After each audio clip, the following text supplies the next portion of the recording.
పాపం మాజీ మంత్రి మల్లారెడ్డి కడుపులో ఏం లేకుండా కాకినట్టే మాట్లాడతాడు. ఏదున్నా కుల్లం కుల్ల చెప్తాడు. ఎంత మందులు ఉన్నా నవ్విస్తాడు. మైకు పట్టిందంటే మల్లారెడ్డి మాటలు నిమిషాలల్లా సెల్లులల్లా షేరింగ్లు అవుతాయి. అవు అసోంటి మంత్రి మల్లారెడ్డిని పగబట్టి తిప్పల పెడుతున్నారట. ఎవరు ఎందుకు ఎట్లా అనేది మల్లారెడ్డి సరే చెప్తున్నాడు. పాన్రిందాం. భారతదేశంలోనే పెద్ద నియోజకవర్గం మేడ్చల్. కాకపోతే 3 మున్సిపాలిటీలు, 3 కార్పొరేషన్లు, 7 మున్సిపాలిటీలు, 61 గ్రామ పంచాయతీలు ఉంది. భారతదేశంలో ఏ నియోజకవర్గంలో లేదు. అది మా మేడ్చల్ మల్లారెడ్డి నియోజకవర్గమే ఉందట్ల.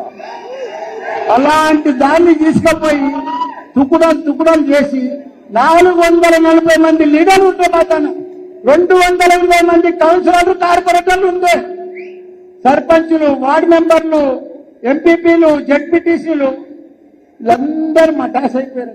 అంత పెద్ద నియోజకవర్గంలో ఉన్నోళ్ళను మటాస్ చేసుడైంది మల్లారెడ్డి సారు. జర సమజయ్యేటట్టు చెప్పరాదు. మల్లన్న మీద పగతోటి కాంగ్రెస్ ప్రభుత్వం చేసి ఇప్పుడు 16 చేసింది. 16 కార్పొరేటర్లు అయినాయి. ఒక దాంట్లో కూడా ఒక జిల్లా, ఒక దాంట్లో 3, ఒక దాంట్లో 13. అరే మొత్తం 16 కార్పొరేషన్లు చేసిండ్రా. మల్లారెడ్డి మాట చెల్లకుండా రాజకీయం చేసిండ్రు అన్నట్టు చెప్తున్నావు, అంతేనా? 3 మున్సిపాలిటీల ఎలక్షన్ పెడితే వన్ సైడ్ మేడ్చల్ కార్యకర్తలు మా యువకులంతా కలిసి ఎంత పట్టుబట్టి గెలిపించారంటే వాళ్ళని దమ్ము చేశారు. వాళ్ళు ఉరుదవులు వీరు, మేమే గెలుస్తున్నాం.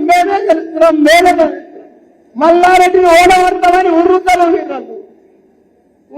వీరు మల్లారెడ్డిని ఓడగొడతామని ఘోరంగా అట్టర్ బ్లాక్ చేసి పెట్టాం కాంగ్రెస్ పార్టీని, బీజేపీ పార్టీ. వాళ్ళు ఎంత తిప్పల పెట్టినా బీఆర్ఎస్ పార్టీ కార్యకర్తల దమ్మేందో చూపెట్టిండ్రు అని మైకు వట్టి ముచ్చట మొత్తం కేటీఆర్ సార్కే చెప్పినట్టు అటు దిక్కు ఇటు దిక్కు తిరిగి మాట్లాడిండు. కేటీఆర్ సారు అరే మల్లన్న నాకు తెలిసే మనోళ్ళ సత్తా, నువ్వు జనాలకు చెప్పు అని సైగ చేసి చెప్పే వరకు ఇటు తిరిగిండు మల్లారెడ్డి. ఫిర్యాది కూడా పబ్లిక్ కడమ పార్టీలకు రాజీనామాలు చేసి బీఆర్ఎస్ పార్టీలో చేరికైనందుకు పెద్ద సభ పెట్టిండ్రు. అందులో మాజీ మంత్రి మల్లారెడ్డి మాట్లాడుకుంటా కాంగ్రెస్ పార్టీ ఎసొంటి కష్టాలు పెట్టిందో చెప్పుకొచ్చిండు.